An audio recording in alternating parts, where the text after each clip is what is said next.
mafuta nzambe te keba okozika bazaka salinga nzambe bazali bapakola minakolo bazali baeli de Dieu. De partout où vous nous suivez, c'est l'ère de votre émission Découvrons la vérité. Découvrons la vérité, une émission qui vous permet de découvrir la vérité sur tous les plans. Mais aujourd'hui, nous allons parler de la religion encore une fois de plus. Donc, je ne sais pas évoluer sans présenter mon équipe technique qui me tient compagnie. Donc, alors, si vous me captez très bien, et déjà derrière les caméras, puisqu'il y en a beaucoup, nous avons comme ça Alfred Bakambana et Saint-Nathan Bakambana, la famille, au service de l'émission Découvrons la vérité. Et du côté de la régie, nous avons comme ça Joachim Mavinga, Manassé Zoum, autrement dit Chandom, et qui fait en sorte que nous soyons bien captés chez vous à la maison. Et dans l'ensemble, c'est supervisé par lui-même, le directeur technique Solvin Bakou. Nous disons merci à Daniel Matondo, merci à Madame Eugénie et merci à l'ensemble du personnel de la santé et radio-télévision. Alors, l'émission Découvrons la vérité d'aujourd'hui, elle reçoit pour vous un homme dédié. Un homme dédié que vous allez découvrir tout à l'heure, mieux placé et pour nous parler. Vous nous avez écrit, vous avez demandé qu'on puisse continuer avec le thème de la fois passée. Quel est ce thème de la fois passée? Le thème de la fois passée, c'est donc le mariage. Le mariage, un thème qui fait donc beaucoup de débats. Alors, aujourd'hui, nous avons fait appel à un homme dédié qui va encore nous parler concernant le mariage. Nous avons choisi le mariage parce qu'aujourd'hui on ne sait pas. Pour se lancer dans le mariage, il faut bien regarder parce que si on ne regarde pas très bien, on risque de regretter après. Alors avant d'y entrer, il faut s'informer. Raison pour laquelle nous découvrons la vérité. Nous sommes fait ces devoirs-là de vous aider à travers cette émission Découvrons la vérité. Alors, je ne serai pas seul donc sur ce plateau, je serai avec mon invité qui va faire son entrée bientôt là. Mais avant son entrée, nous allons d'abord découvrir il est qui, il a fait quoi, il s'est retrouvé comment dans les services dédiés. Alors ensemble avec vous, rentrons du côté de la régie, question de découvrir notre invité. Né d'une famille de 8 enfants dont il est le deuxième, David Kalombo Dekao est né un certain 14 octobre d'une certaine année à Boumtele dans l'ex-province du Katanga. Fils de papa David Kabangi de Rez Mémoire et de maman Maringoy. Marié à madame Béatrice Kalombo avec qui ils ont 7 enfants dont une fille et 6 garçons. Comme tout enfant, il a fait ses études primaires au collège Imara de Lubumbashi et l'école secondaire au collège qui porte le même nom. Dans les soucis d'être compté parmi les intellectuels, David Kalombo est allé poursuivre ses études supérieures à l'Institut supérieur des techniques appliquées, ISTA en sigle. Là, il a décroché le titre d'ingénieur technicien et concepteur en informatique de gestion. Et chrétien de son état, puisqu'il est né de parents chrétiens, David Kalombo Dekao reçoit réellement de manière individuelle l'appel dédié en 1985. Là, au groupe de prière Boussoumelo à Kinshasa Kasavubu, pendant qu'il est resté encore chez son oncle. Aussitôt appelé, il n'a pas hésité et il s'est mis directement au service du Très-Haut. Outre les études techniques, le révérend David Kalombo Dekao est théologien pratique. Berger de son état, David Kalombo est actuellement le responsable de l'église Mangembo, dont la salle centrale se trouve au numéro 414, au route Nkalankala, dans la commune de Matadi. Pasteur David Kalombo Dekao, un homme honnête, simple, discret, gentil, c'est tout ce qu'on peut retenir de lui. Voilà, des retours sur ce plateau. Pasteur Dekao, bonjour. Bonjour, bien-aimé. En tout cas, bienvenue dans notre plateau de l'émission de Je vous en prie. Merci beaucoup. Alors, un mot aux téléspectateurs qui sont branchés en ce moment. Présentez-vous. Est-ce que c'est réellement vraiment le pasteur Dekao de l'église Mangembo? Merci beaucoup, monsieur le journaliste, mon frère bien-aimé. Je voudrais d'abord m'acquitter de devoirs. Il y a Kopé Sambote, là-bas, notre père.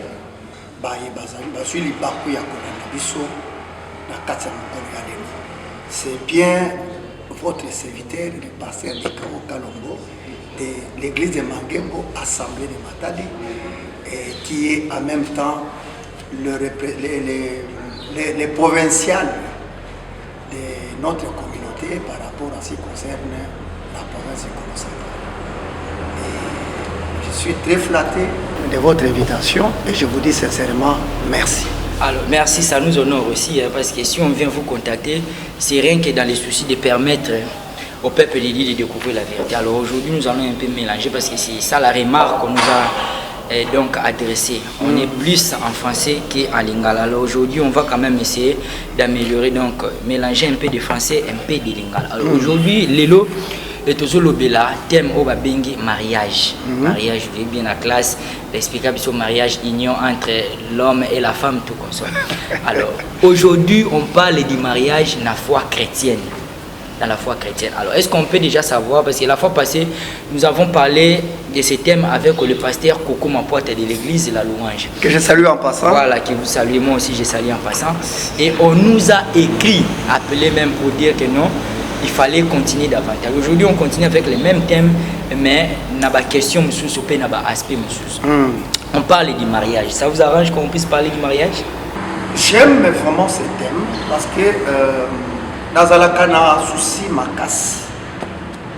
Si je peux m'exprimer ainsi, il y a place et mariage dans la société. Ba pays oyo mingi bande konabiso barevaka bakende pour vivre bien kona batia accent ba célébrer ba honorer la famille parce qu'il n'y a pas de famille sans mariage selon la Bible. Alors et tokotanga na yo verset moko na pesa pour comprendre que la volonté de Dieu, le besoin de Dieu, lorsqu'il a créé Adam et Ève, Atiki Bango na jardin d'Éden, va continuer mission. Bit na yezalaki va continuer na aspect oya ya procréation, c'est-à-dire il y a co-créer bat oya espèce na ba. Alors comme diable a yaki ko perturber programme wana, qu'est-ce qui s'est passé? L'homme, Adam, a fondé moi, la femme que tu as mise à mes côtés m'a entraîné dans le péché. Alors, comme qui dirait, Naza innocent, ce qui n'a quoi na makambo yonkolo, et allé à cause de moi, c'est Oyotia qui peut mener. S'il vous plaît, pasteur, avant tout qu'il n'y ait pas de détails, nous avons vraiment les. Nous avons défini le Liban. Voilà, si vous pouvez aller, parce que non, nous avons défini le Liban. Vous allez de manière brève, selon la foi chrétienne. Ok, selon la foi chrétienne, et tout ce que Dieu a gardé et laissé après la chute de l'homme, c'est le mariage. C'est seulement ça. Ça, c'est la grande bénédiction éthique kalela kina moto après la chute. Preuve, tango ba sumuki ba bandi pour ça parce que au Katingai, à un moment donné, penser à mobali zaki ba kabona. Mais Dieu n'était pas dans cette pensée. Yangwa ebisi batika l'attaché à bamboli à bengani bango na jardin tout en étant couple. N'est pas boti kayena Abel. Alors, donc c'est ce qui reste perpétué par Dieu dans les paradis. Alors si je comprends bien, c'est marié, c'est obligatoire? Oui ou non. Voilà, oui ou non. Oui, pourquoi et non. Voilà. Si vous pouvez, merci beaucoup. Expliquer comme ça, téléspectateurs. Se marier est bon, oui. C'est pour que Moutou Azala épargné na ba tentation charnelle. Super, moi je parle. Oye comme maillé na immoralité. Na l'obéli obligation. Est-ce qu'on est obligé de se marier? C'est par rapport à ça. Pour éviter que moto à quoi il y a la tentation, il y a immoralité. Pour éviter cela, Bible a conseillé que Moutou sont normal, faut abattre. Il faut abattre par rapport il y a nzoto. Donc ça n'a pas tout soit en impulsion il y a nzoto. Désir wana, besoin wana. Mais pour les satisfaire, nous avons cadre célibat. Donc il faut se marier. Quand je dis oui ou non, non, parce que ça n'a pas oyo par vocation, par engagement, il y a coupé sa chasteté dans mon enfant. C'est-à-dire tout ce qui a trait dans Zoto, tout ça là, bah, le bibiso tokotipe yango te, toko se consacrer totalement dans Nzambe pour tout ça. Là maintenant c'est une grâce exceptionnelle. C'est un choix. C'est un choix. Ouais. Mais si on vous choisit parce que bah pognoté donc il faut qu'il y ait pas au koyate parce que bah pognoté. Absolument. Je confirme. À ce moment-là c'est obligatoire. Oui. Alors puisque c'est obligatoire, j'aimerais un peu tout qu'il m'a peut comprendre. Est-ce que le fait parce que comme obligatoire, le fait c'est seulement pour accomplir la volonté de Dieu, ça ne dépend pas de l'homme. Merci pour la question, Tony. Eza mutu ya mingi. Faut tozonga na jeunesse.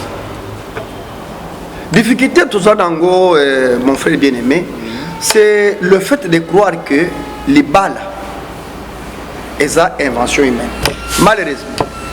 Mais oui, parce qu'il y a non. Parce qu'on s'est dit, est-ce qu'on se marie pour accomplir la volonté mais pour que l'homme ne soit pas seul? Est-ce que nakopesa yo verset na Bible pour que ba baso landa biso ba comprendre que eza nango makambo ya Bible. Genèse chapitre 2 na bani na verset 15. L'Éternel Dieu prit l'homme et le plaça dans le jardin d'Éden pour les cultiver et pour les garder. Ça c'est Adam.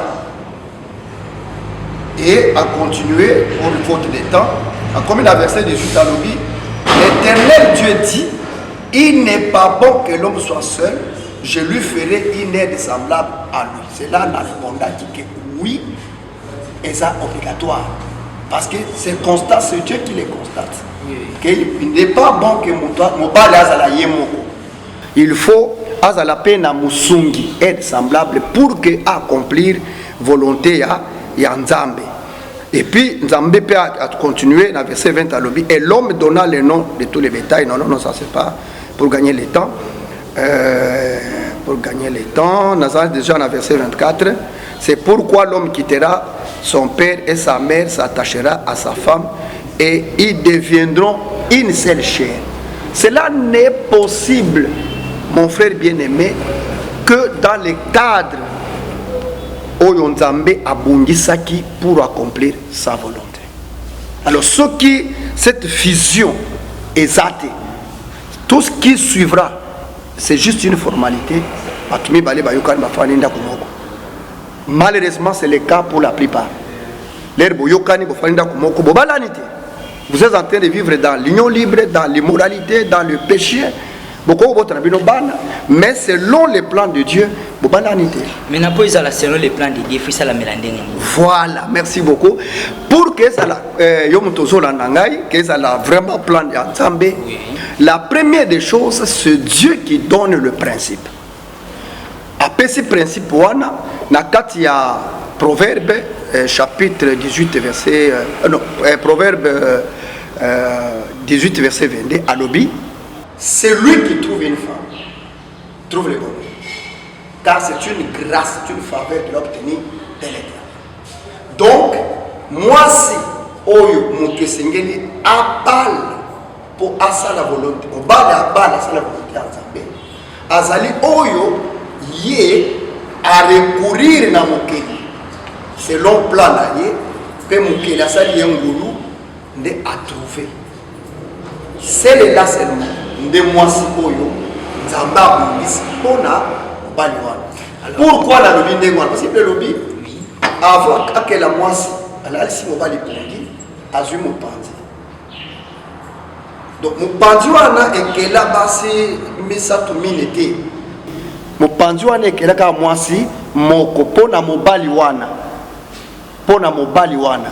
Maintenant, tant qu'on Nzamba suit Moukoua. Mobala zaki akolala zaki ni hypnotisé l'air à la mouki na pongi ndé à découvrir. Voici cette fois-ci, donc il faut que Nzamba sa la grâce au découvrir moi si oyo Nzamba pongiseli. Là il n'y a pas d'autre choix. Alors maintenant il faut Nzamba sa la grâce au découvrir. Maintenant comment reconnaître pour voyez oyo yo nazomona oyo yende Nzamba poni pona ngai. Gloire à Dieu. Voilà. Et c'est simple. il faut recourir toujours et pas ya oyo abandaka makambongo na benyango tata nzambe par la prière. Si vous êtes chrétien, parce que j'espère que cette émission est adressée à ces questions chrétiennes par rapport à la valorisation du mariage. Dans ces cas-là, en tant que chrétien, ça fait partie de nos intentions, de nos désirs, qui n'est pas bon que nous soyons. Je sens en moi ce désir de me marier. Je ne sorte pas directement dans la rue, là qui ne peut pas. Non, non. Na kofuka, na sengi na boya la kinga. Papa, ngunge koti. Opesa ngai ngai molonga. Obondi. Et dans ces cas-là, tu peux aussi des fois même être assister, aider, n'a aîné dans la foi. Qui peut être ton pasteur, ton ancien, un frère de l'église qui est... Là, nous allons revenir. Maintenant, voilà. Il y a un problème, c'est pour que va aider Yona Shawan. Donc, pour se marier, on doit attendre d'abord les signes de Dieu. Nzambe ndé fa l'action oyoli. Et bon, ce qui oyoli ngi wana. Yo nzambe la question plutôt wana. Et que yango te se pélicio et plaire yote. Si vous savez, il y a quand même des critères pour solliciter moi si ils allaient rappeler la première des choses. Aspect des jeune babenga au display et c'est ça. Mais au cas où choix on va proposer wana mais ça ne te plaît pas, on est toujours obligé à aller au tozolika na Bible. Oui. Abraham koko na biso na kondima ayebisi musali na ye Eliezer Damas kende koponela ngai mwana na ngai mwasi bisika boye ainsi de suite. Ayebisi rassurenga, jirelenga, comme ça les rêtes. Il n'était pas chrétien comme nous. Alobi ok, nanzela, asali lo sambo, alobi nzambe ya papa nanga Abraham, patron nanga Abraham, sungangai. Mwana mwasi ona kokutana na ye, oya ko pesa ngai mai, ainsi de. Il a demandé des signes. L'air a commis un appui exactement. Alors, mon frère bien-aimé, je m'inscris en faux que Nzambe a kosayo. Que non, il y a émission que moi si na moneli yo na poneli yo ba na yeyo. Maintenant yo le bien te oyote. Ça c'est le choix charnel. Là Dieu n'est pas là. Parce qu'à gros pesa lipate nani libanga te na place à lipa. To nyoka na place en bis. Non, c'est-à-dire pour offrir moto. Olobi Nzambe, mais physiquement il faut se plaindre na ye. Na prière na yo zo senga na Nzambe. En tant que papa pour présenter ba besoin na yo olobi bon na lingi prioritairement la ligne à la chrétienne oyo abanga kayo pe asaila kayo. Dieu nous connaît tous. Il y a l'émotion parce que je suis chrétien, je ne peux pas me marier à une païenne à moins que Dieu lui-même comme fit le cas il y a osé à Sengingai que non nganzam na lobi kende boy. Gloire à Dieu. Je vais me soumettre à ça. Il n'y a pas de problème. Il n'y a pas de problème. Mais moi, en tant qu'enfant de Dieu, je ne représentais pas Papa Nangai mes besoins. Et parce qu'il avait lui dit les désirs de Jésus lui est accordé. Et choix n'est raté parce que tout ce qu'on a qui n'a pas. Il y a des solo moto yoga. Il balobi frère Asambeli. Asengi na Nzambe balobi Nzambe ndeno ke l'église boy. La kisangai. La kisangai na lingi place na okende ndé protocole rozwanga. Place à Kotangaï, c'est Wana, on a Romona, Ana, Isalaï. Ce qui est réellement Yola qui ça. Frère, à une église, protocole à Yambié, à Kyotaï, na Pembeni, Yandoun. Permettez, c'est un exemple quand on a dit frère a changé, na Samutema na prière chez frère Bandolo, en tout cas, Nzambenga, Indoun, de ce modèle sabbat. Alors je me dis, est-ce que ça arrive aussi? Oh yo, Sengi Wana. Il faut s'incliner on dit volonté ya Nzambe ezalaka facilité pour être moto charnel andimaya pour nani parce que non Bible lobi que non ba voix na ye ezalaka ndenge moko te na ba voix na biso ba voix ya Nzambe. Maintenant, en tant qu'enfant de Dieu, lorsque je demande à Dieu quelque chose, je dois m'attendre à son intervention. Le moment où nous allons attendre l'intervention, ce qui est la première des choses, il faut n'andima. Deuxième chose, que Seigneur, je vis, mais si cela dépendait que Denga, na bomoto, naza convaincu. Moulé Moussantou Sunganga. Sincère. Oui, sincère. En tout cas, le problème, c'est-à-dire, j'insiste, difficulté dans l'église, nous avons beaucoup de croyants qui sont hypocrites, mais qui ne sont pas sincères vis-à-vis d'Anzam. Alors, c'est comme ça qu'on a montoyé pasteur. Bon, en tout cas, comme on a eu, ma vie n'a pas été bongatée, j'ai des problèmes, j'ai comprendre. Tu lui poses la question, ton problème exactement, il est où? Il est hypocrite. Quelqu'un qui comprend que non, j'ai un problème spirituel. Non, papa, tu as la tambola qui boye, na comprendre que bloqué ngai, yango na yenza mbayo kelanga mawa, au bon de la ponanga, osunganga. Voilà, tu es nan boy, tu es nan malé, parce que le thème oyo, il faut débattre. Parce que même bisognon sur tout ça, dans le processus, voilà. Mais on doit vraiment savoir, parce que sur le côté, le lobby non pasteur Koko Mapuata, après ça, exemple, mon lobby, il bat les algos là, tia moto. On va mettre un dame et au signal melimba la mort et puis signe. Alors, est-ce qu'il y a un choix? Église, paix, famille, va quoi influencer? C'est-à-dire qu'on a poni oyo, mais église est boy par exemple. Et quoi ça m'a dit? Tokuta na bakawan. Tokuta na bakawan. Na bani en église parce que bon ma famille ça na kanaba makamuna bango ba coutume ba déjà ba coutume boye ko ba la coutume boye té bon wana na famille. Maintenant dans l'église avec l'expérience na sali 22 ans na musala oyo beaucoup plus dans le domaine de la délivrance. Maintenant bande komi balé à l'église ba sali histoire na ba bandi déjà histoire na ba. Moi c'est dans mon bali yebani nzoto ba évoluer. Maintenant ba lingi bati nzambe devant un fait accomplir. Abaye pa ya pasteur d'âge na bango na lingi na moniteur boy na boye OK. Bisonde ngai personnellement OK. Pesanga mo atana bonde. Après je vous dirai. Maintenant j'entre en prière. Je présente les dossiers auprès du Seigneur. Le Seigneur me dit à moi que ce n'est pas sa volonté. Mais Bango Bassi Babanda qui déjà histoire là-bas. C'est ça la difficulté. Alors, dans ces cas-là, n'a conseillé la volonté na Bango ou bien on sait la volonté. Je veux les appeler. Naïbisi Bango bien aimé par rapport à notre école, à notre culture du royaume. Les athées. J'ai prié, oui, j'ai prié, Dieu m'a convaincu que non, il va les aliter. Je reste là. En fait, nakobanga nzambo bien nakobanga bango. Les difficultés parce que la nzambe beli basa nango yango. Que église wana ba panza mabala ba. Non, wana libala te. Il va la terre. Non, non.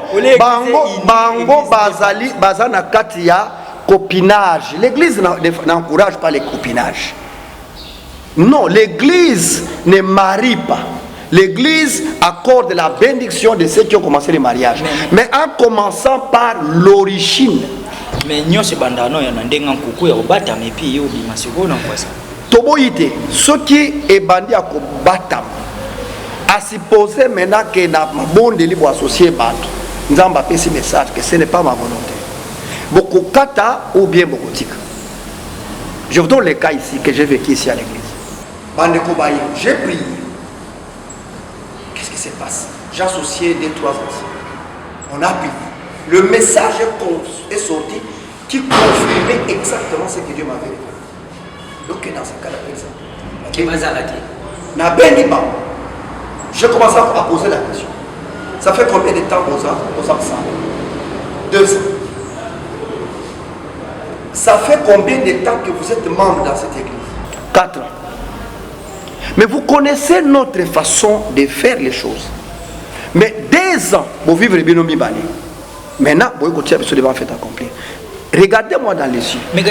Dites-moi la vérité. Vous êtes déjà moi sina mobile, oui ou non?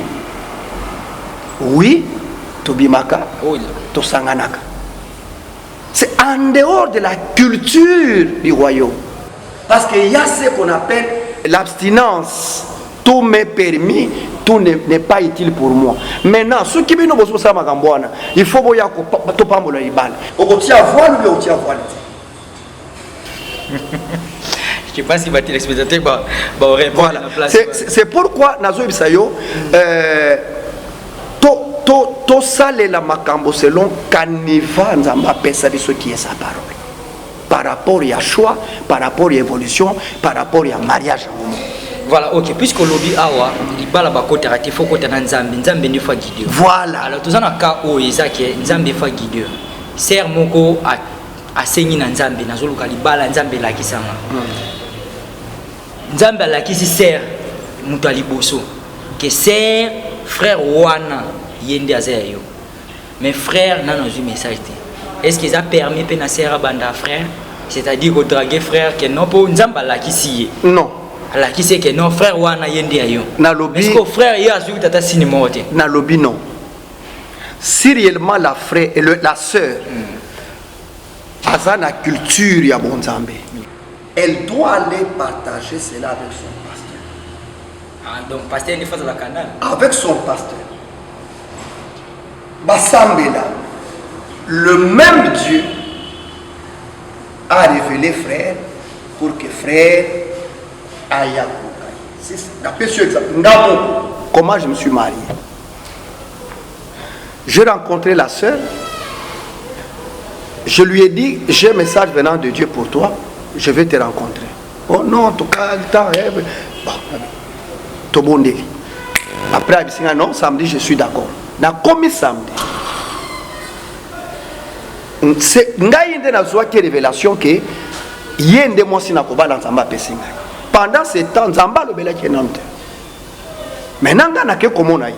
Et puis non, est-ce que tu au sambela ka aux asser en Christ na ba prière na yo était déjà arrivé au Seigneur na Nzambe mobali. Et puis pourquoi pas je suis une fille, je dois me marier. OK. L'exaucement de ta prière est zanga. Mais je ne demande pas ton oui ou ton non. Na sengi na yo kende kokuta na ba cadre na yo bo sambela. Ce qui va confirmer makambo na yebisi yo bongo yo lukangai oya ko bisanga. Dieu m'est témoin. Alfred ça a pris 3 mois. 3 mois après ndesiko sera yeko benga ngai oui to sambeli et que la chose était la volonté de Dieu. Na cadre wana ça veut dire quoi? Je suis allé en tant que mobile na yebisi, je ne l'ai pas influencé datiki. Alors si la sœur oyo et pas yanani kolo aleki a pesi message qu'elle n'influence rien asambela asambela associé bankadre na ye pasteur na ye le même Dieu, je peux vous rassurer monsieur le journaliste akokende ti akosima mote mulimo ya frère wana akoluka circonstance va créer bakutana ti babandilika mais déjà autorisé kana frère de soit un message mutel bosso ayebisa sœur mais c'est sur un message mutel bosso c'est qui va téléspectateur na culture ya parole de Dieu, c'est ce qui existe, c'est ce qui existe. Oh, le contraire est ça na soubassement biblique. Alfred Bakambana, c'est ce que je disais donc il kangama na nzambe parce que c'est la formule simplifiée. Voilà. Nzambe ça on nyo kwa mabete ba tuté. Na tuké loka mais ça sambela. Voilà. Et si les avons au moni on va nous influencer non, on est bon bien. Rien. Oh non, na l'autre là tu vois les nazana yo pembeni, ça c'est influencer, ça ce n'est pas de Dieu. Oh, mais nzambe pas ça na ndenge wana te. Nzamba ko ça la peine na ndenge wana. Dans quel cas? En fait, j'insiste beaucoup par rapport à notre canevas qui est la parole de Dieu, à notre source qui est la parole de Dieu. C'est l'homme qui a trouvé qu'il n'est pas bon qu'il soit seul. Nzambe sikoyo a monique pensez nazaki nango mobali akomi nango. Qu'est-ce que Dieu a fait? Alalisi mobali azui mukuwa a formé moi. Lorsque mobali a la mouki Abandi poème. Voici cette fois-ci l'os de mes os et la chair de ma chair. Qui a déclaré cela? C'est l'homme. Après que Alamuki n'a pongi, Ndamoni. Dieu était là témoin. Non, non. Là, ça c'est la responsabilité de l'homme de trouver. Et ça, et personne dans moi cité que non, na ke ko lokamobali et on a kutana wana tobenga kango vice qui est beaucoup plus influencé par l'immoralité. L'immoralité. Une femme qui va chercher à se faire aimer par un homme. C'est pas biblique. C'est même de la sorcellerie. Ah bon? Absolument. Oh. Ah. Quelle est la pensée qui les pousse à séduire Mobali Yabat? Non, à qui on séduit et un message au Yazui? Non. Non. Alors, si tel est le cas, pourquoi Nzamba Banda repère ce message naïe?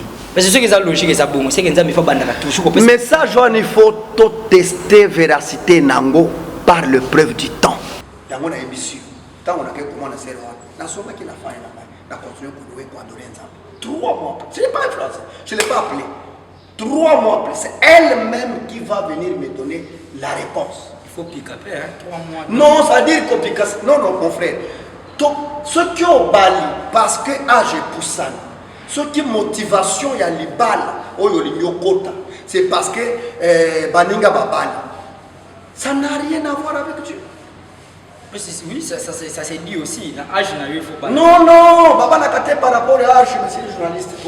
Baba Naka parce que c'est la volonté de Dieu. Le Dieu qui est maître des temps et des circonstances, n'attend au Yabongi, ça qui depuis l'eau, là, qui est au bal, au Kobal. Voilà, tout Kendi, toujours Kendi. Pour mes acquis. Parce que l'église a besoin de la maman, pourquoi Bali n'a 60 ans. Ça lit Libal. Ah bon? 60 ans, notre pasteur est à Paris. 60 ans. À cela qui libale à Liboso, à côté libale à 19 ans. À distinguer qui côté à cela qui n'a philo latin. Engagé comme secrétaire là. Compagnie moi il y a monnaie de sécurité contre la reste. À Botswana à se convertir à Tikali chrétienne jusqu'à devenir révérende. Et communauté va affecter une assemblée à Paris. Kuna à Bali, Maria Jambon et il faut 60 ans. Moi là, il y a un soukapé à Otaji Kobal. Ah, voilà, on sait que ça va déjà. Non, c'est ça le mariage. C'est ça le mariage. Non, c'est ça le mariage. Sarah Botakina, si c'est la volonté de Dieu, quand il y a volonté, il y a un zambe, Babyloko, on a des critères charnels, naturels et contactés. Ah bon? Parce que tout le monde Marie a boti, moi tout le monde Sarah a boti, Mobangé. Donc nous croyons. Voilà, ok, tous on est le point où aux boya qui moi ça banne. Bon, tous vu que dengue au lobby wana, aux huit messages et que au tali sert à vérifier message et que ils appellent na bon. Mais yo c'est retrouver dans une capacité ya ko sala di bala. Et bi di bala le na ko mo c'est que ça représente. Wana utiliza uti ya ulobelati.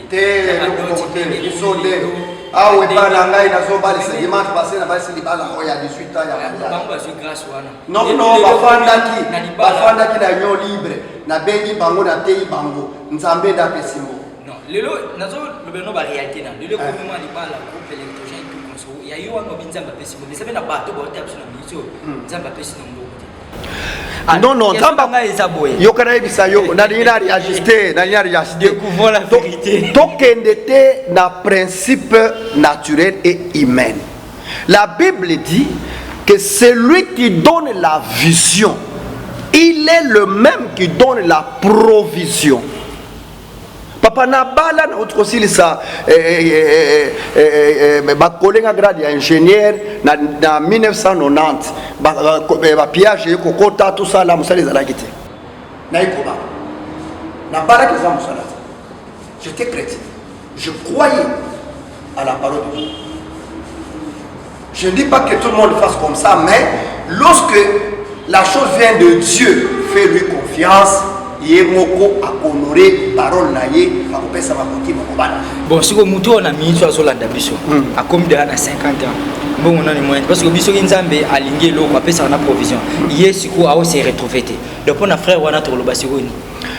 la première des choses, il faut à se convertir à Christ de tout son cœur. Ça, c'est la première condition. Deuxième condition, à Talisaï, la minute pour ça, où il s'agit de cadrer la volonté de Yon Sambenangai, qui n'est pas bon que l'homme soit seul, Pessangai, moi aussi. C'est une question de voilà. Pour vérifier ma réunion sur l'examen, pour révélation, ma réunion sur l'imam. Mais moyen est comme mon inanté. Pour il faut aussi la Zambie a fait ça comme moyen de mon lobby. Mais moyen mon inanté. Du coup, c'est Raza déjà pour moyen. Est-ce qu'il a cofinancé et d'autres pour vérifier Nzamba lingi en gros thème on pépélé mais c'est quoi frère Timbo ya ce qu'on a prévu dans 2000 combien mais c'est ça découvrir la vérité mais c'est Razan est déjà na ba moyen wana habiter papa na lingi yo mingi to vérifier Nzamba mais c'est na financer car ce qui passe à Nzamba to songa la parole qui doit épouser qui non, non,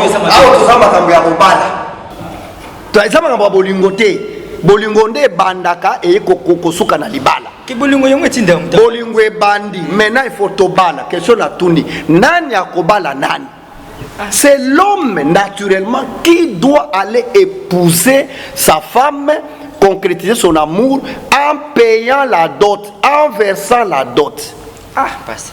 C'est que maman va sounger sur papa tiens. Na cadre ya libala asa être semblable à Koso. Mais na cadre on a le balanité, ça n'a pas de sens par rapport à ça. Ah, de fort na donc ça na tina mo. Dans l'ingénieur il doit comprendre comment cette fille là peut vous aider. C'est-à-dire que Dieu l'a doté un don. Peut-être il y a commerce, il y a activité commerciale. Hein? Mais Azangi va moyen pour démarrer. Maintenant, yo, au suivant mon cause au PCI, à tourner, bon wezaya, à tourner. Et puis, bah, vous avez bon, à un moment donné, bon, d'autres PCI. À aider yo, bon, na yo, no PCI qui est à tourner. Parce que à l'inginde beaucoup qui s'ensemble projet en Zambie. Pourquoi question pourquoi la fiançailles est au Med? Pourquoi? Pensez en Zambie. Au moins, monsieur le journaliste, n'a sur le commun. Au moins papillon. Oui oui. Hein? Ceux qui n'attirent na autant, na possible, na autant, na possible, na autant, na tiebo, na autant. Na monate. C'est comme ça que le sexe dans la relation il y a fiançailles. Dès que beaucoup de confusion est côté, beaucoup de minutes aussi vont aller à la kiloche, beaucoup de parce que la confusion est pour créer incompréhension, les ordres. Dieu sait pourquoi appeler ça que le roi avant de commenter dans la mariage. Ce n'est pas le sujet à mais là on a voté les saillots et ça. Et la plupart des responsabilités, chaque cadre, c'est presque 10 projets à mariage. Il y a des jeunes gens qui se sont dit oui, Baké va se présenter. Te présenter en l'église. Mais ceux qui respectent le principe de la parole de Dieu, dans 6 mois, une année, mais ceux qui vivent comme le païen dans l'immoralité, c'est-à-dire quoi? Mèche, fiancé. Caleçon, fiancé. Bande hygiénique, fiancé. Là aussi, c'est très important. Oui, mais... Non, en tout cas, frère Zolananga, si tu as une fille pareille, ben dans d'autres. Non, c'est au salaire monté. Nazo yebisayo, nazo yebisayo tozolanda biso. C'est pas l'expérience. Déjà, Koutuboy, déjà, Zokokanante, bon, nanda kwa mo. Il faut qu'on ait déjà capacité à mobile et réseau déjà avant mobile. La période de la fiançailles et sa période oyo ekosunga toyebana bisali. Yo outi une éducation mususu, ngani outi éducation mususu, photobana. Mais tokobana la bonne anime. C'est ça la difficulté. Ceux qui projettent, ceux qui ont l'anangai, tu as déjà une relation que tu as. Question na so tout na yo. Okoba la fille wana pona nini. Yo fille, okoba la garçon wana pona nini. Ta réponse n'est pour déterminer que dans une année, okoba la dans 2 ans, okoba la. Si vous avez une réponse, on peut aller au Babi Boya. Période de fiançailles, il y a période d'observation. Dans l'observation, on a tout ça, les observations. En fait, on est à terme, ici. Qu'observer, n'a qu'au vivre dans le moutoir, et ça a des choses différentes. Observer, ça veut dire quoi? Dans le côté, il y a. Il y a ça le côté. Il y a ça qui est infidèle. Il y a ça. C'est fini. Poche ou exclure poche. Non, je suis en train de vous montrer. Poche, il y a des priorités, il y a projet à l'Iban. Ce qui est projet à l'Iban d'abord, c'est l'amour. Et l'amour, Bible Lobina 1 Corinthiens 13, pardonne tout, supporte tout, patiente tout, l'amour. Il faut d'abord parce que j'aime la personne. Et qu'elle a découvert que je dois l'aider par rapport à la parole de Dieu. Que le côté Zamalamouté est péché. Maintenant, n'a pas influencé, il était bas demande son pécat. Non, non. Et comme où est-ce qu'il aura maintenant des moyens pour permettre à Yakobalanga? Makambo lobi wana bon ba Hollande biso si faut matanga fiancé anniversaire fiancé maintenant si ko mbongo ya ko bala yo ekuta wapi parce que nyonso yango ozo consommer okomi consommatrice wana so ba jeune fille wabi pasteur makambo wani les cas déjà ezalaka ba oyo to benga ka ba ojana nde basala biloko wana mais une fille chrétienne oya yebi ki dans projet ya kotisa volonté en Nzambe au contraire à point défiance. Quand moi j'ai commencé le fiancé avec ma femme actuelle, Nazan a 27 ans en mariage. 27 ans en mariage. Tomanda Kadeni. Ce qui n'a mon aïe côté là, il a joué $10 à la peine. Aïe, c'est un petit frère. Au moment où il y a un abonné, mes parents n'ont pas pris en charge. Pour cela, il y a des moyens pour y avoir soit $10 tu as permis. Tant que lobby comme $100, on ressemble à la facture de PSU. On a comprendre. Et non, yo na mono linganga te, na moni suki tout ça là. Na sali les petits garçons tout ça là. Na azui $20 à PSU. Merci pesanga. Une semaine après na go talaye. Abimisi na banzungu na mbongo na pesa ki. Asombi. Et motivé oh Seigneur, merci parce que oh yo pesinga asa déjà prêt à l'ibal. Malheureusement, makamolo bawana mingi bazaba fille. Ce sont des filles qui sont des sopeka pesa yango na baki ba ojana.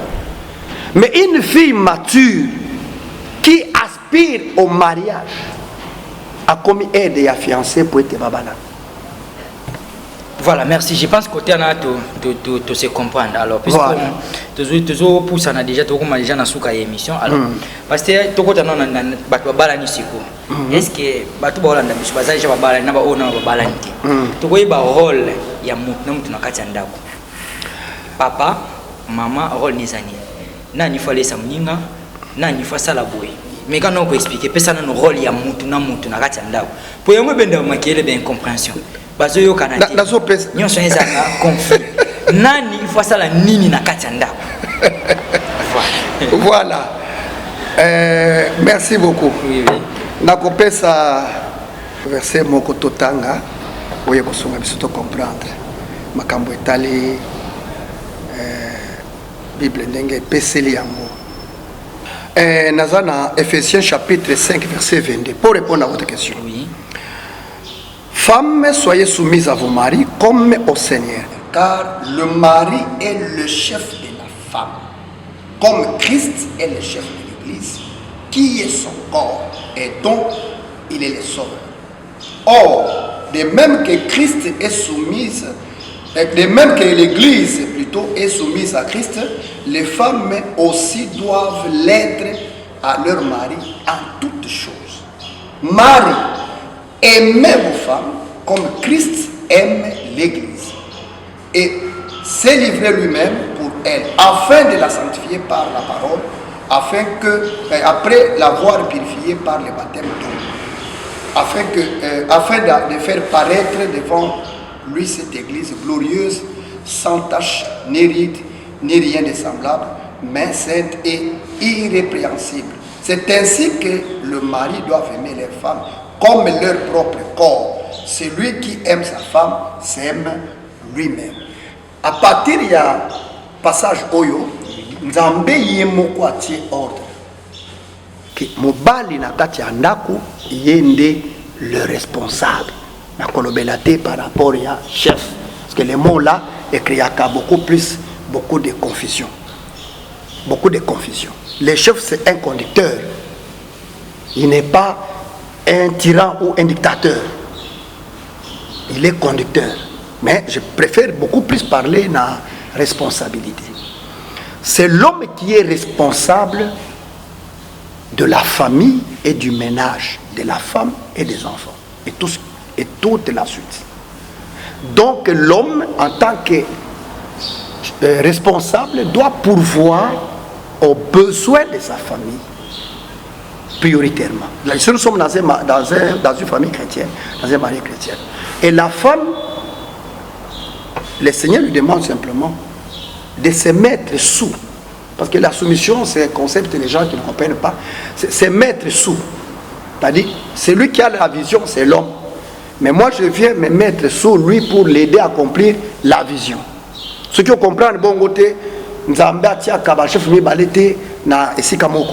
bon, au cas où si les responsables c'est l'homme, mais l'homme s'est retrouvé dans une capacité à remplir la tâche na été. Comment je peux dire que ça là oye fois ça là. Alors à ce moment-là, la femme peut à cause de relève. Non.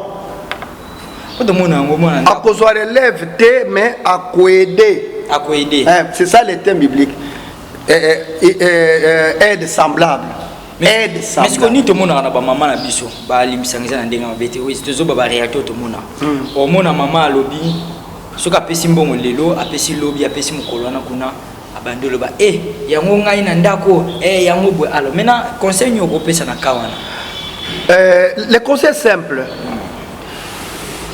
L'unicité du mariage est fondée sur 1 plus 1 égale 1. Donc les mois exacts, on n'est pas divisé. Parce que tout dépend de la source. Lorsque Batumi Bali Balingani, il y a la transparence. Dengue, Genèse chapitre 2, verset 25 et lobby. Ils étaient tous deux nus. Ils n'en avaient point honte. Dans la transparence. Lorsque l'homme avait des moyens, a eu des moyens, ils ont partagé la famille. La maman gère ensemble, ils ont avancer. Et comme que papa, na musala, a connaît des difficultés, c'est inhérent à notre nature. Voilà. Maintenant, tant que difficulté on est oui. Il faut que maman, qui est maman, na papa, basambela. Ensemble, ce qui maman, azana ba boule, à que comme on en déconnaille, à kabeli $50, $100, 100 000 francs, à le biate kamakala, salanine. Ça ne veut pas dire que mbongwana ye nango ezaya ye, ezaya famille, parce que azali mbomoko na mobali na ye, esengeli a soutenir mobali na ye. Maintenant, ce qui maman a bandé pour dissocier, bon, on a pas, on a déjà les balles malédiction contre la carte. Voilà, merci. Je pense qu'il va comprendre déjà. Surtout que non, on lobby à il faut Nzambe guider. Mais Nzambe guider, mais comme na libala on bobo tati. Est-ce qu'on peut parler de la malédiction ou bien que votre trébuchet quelque part, il y a un des salibongo? On peut sa réponse de deux manières. Il y a liboso et cause à la volonté en Nzambe. Oui, Aranda qui moi c'est à Isaac. Stérile pendant 11 ans. Isaac a bondé. Volonté n'a yé kaka. Volonté n'a yé permissive kaka à permettre pour sa gloire. Pour sa gloire. Après tant que Isaac a invoqué Nzambe, Rebecca a suivi mais aboti bana mapasa. Donc là ce n'est pas la raison il y a divorce. Yami Balé. Awa, dans un couple belé, je crois, le moment venu, Jacobin Sabino, dans un cas, ça a presque 18 ans, il y a mariage, ça a opéré 2 ou 3 fois, dans un médecin, mais les lots, awa, dans un salle de grâce. Voilà mon côté, j'avais à peu près 7 cas. Oui. Dans 7 cas-là, 5 c'est ma bota. Il y a des bossos. Il y a des bossos fontaines, il y a mis balé sur quoi ils allaient, soit un problème spirituel pour lequel il faut balander là, soit un problème médical. C'est comme ça que nous coopérons toujours avec les médecins. Ça, on peut traiter. Donc ça, c'est les causes naturelles qu'on peut traiter, soigner. Mais si c'est un problème spirituel, il faut absolument la prière. Voilà, pasteur, n'est-ce pas qu'après bénédiction nuptiale, les balles comme à sceller beaucoup de choses. Oui, oui. Après, voilà. Alors maintenant, na canyon c'est exception en raté. Kanini wana ou bien infraction ni une fois commise un couple et ça la pardonne même nzambe yemo ko autorisé na yeke bobo kabwana bo briser mariage. Marc 10 verset 9, que personne donc ne sépare pas ce que Dieu a joint. Donc c'est la formule de clôture à Kanango après la bénédiction nuptiale. Ça veut dire ce qui moto ana makoki ya ko panza libalate. Parce que ça alliance sacrée, nous devons recourir à Dieu. Maintenant, dans quel cas, au divorce est constaté. Dans le cas où Nzambe divorce ses alités, il y a dans la nouvelle alliance, en tout cas, il n'y a aucune raison possible qui peut permettre que non, il va découvrir. Exact. Exact. Je parle ici en toute responsabilité par rapport aux véritables chrétiens. Bon. Qui vivent selon la parole. Et bon, pour nous, ceux qui moi aussi à adultère, c'est-à-dire à son fidélité, il faut qu'avoir. Pour des raisons il y a bolingo, faut pas. Pour des raisons il y a bolingo, faut pas. Et bon, dans toute nos questions. Bon, dans les cas contraires, mon bar est quoi une écho. Moi je suis allé voir mon bar.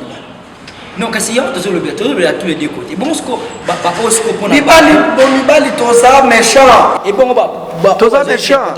Ceux qui moi si à quoi il a likambe bawana au divorce. Ceux qui yo bimi au quoi il non comprendre. Non. Si on peut biso à tous le bilan à deux côtés, la mobile tout comme nous la divorce. Ça veut dire que divorce est athée. Baba ezala mutu moko te abala kapwa que ne ko divorcer. Il faut réussir. Ba o balobi que infidélité et à cause wana même nzambe pas reconnaître. Ça c'était Jésus écoute à Kembisi yango alobi ngana yebisi bino oyo atali mwasi ya moninga na ye na miso ya kolula ye asia kwene ne kopo. Merci beaucoup. Ça veut dire que à Kembisi yango.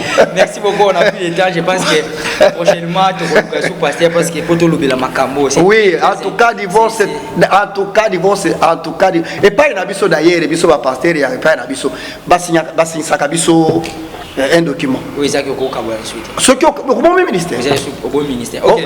Merci beaucoup. Nous sommes arrivés à la fin de cette émission. Si vous avez aimé, dites comme ça merci à Alfred Bakamba, na sénateur Bakamba, na Joachim Mavinga du côté de la régie et sous la supervision donc il y a DT Solvin. On parlait du mariage. Pasteur, nous sommes à la fin.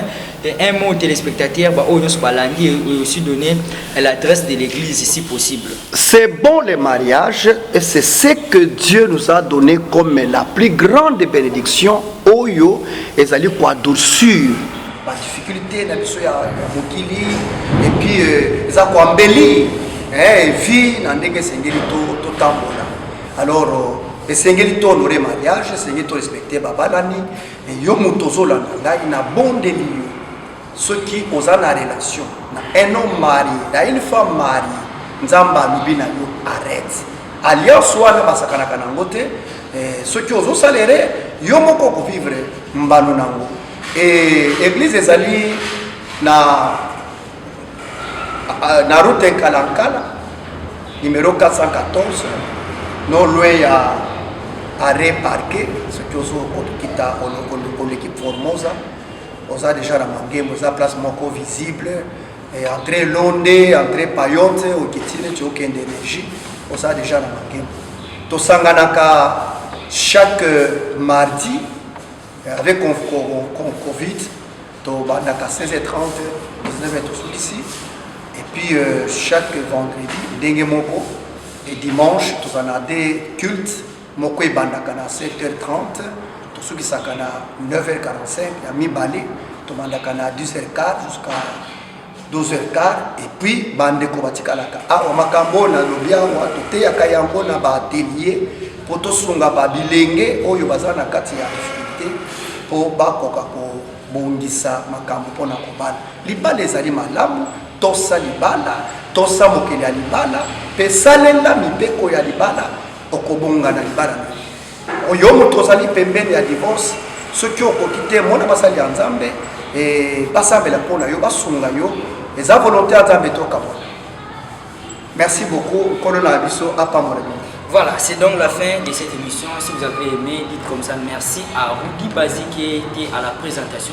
Je dis merci à la famille Bazi, merci à l'équipe technique qui a fait que je puisse être bien capté dans vos maisons. On se retrouve le vendredi prochain à 20h30 comme d'habitude. À plus.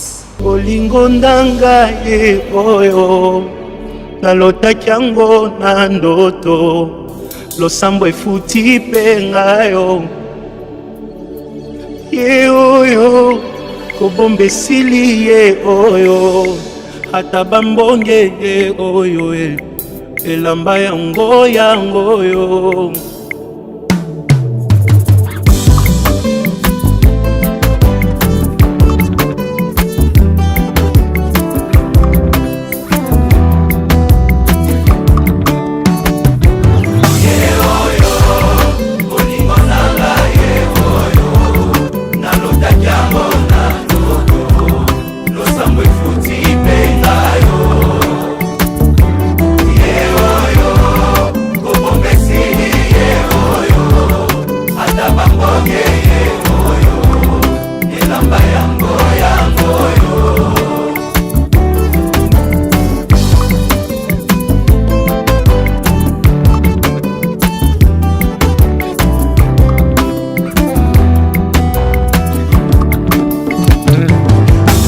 Koko moto bomoni pembenye nde moto aganye macho yo losambo efuti mpe ngayo nalingi bino ye mpe nalingi ye mingi aza motuya mpo na ngai bosunga poto umela ye oyo olingo na ngai ye oyo nalotaki yango na ndoto lakisa kobomba te esili ye oyo ata bamonye ye oyo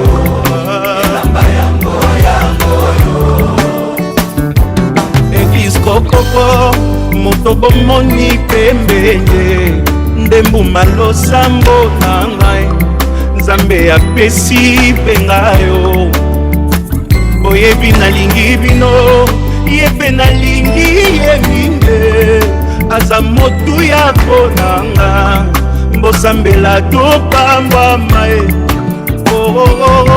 ye oyo olingo na nga ye oyo nalotaki yango na ndoto lakisa kobomba te esili ye oyo ata bamonye ye oyo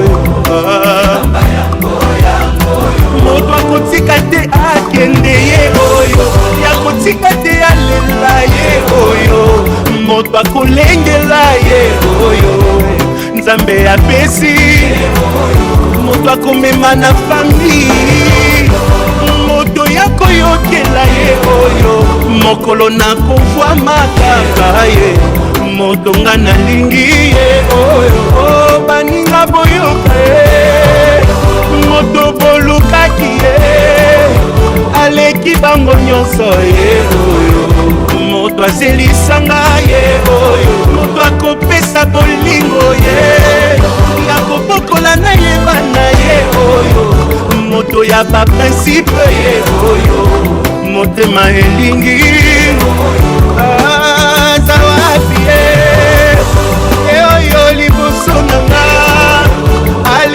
ntango nyonso ye oyo. Merci Jésus.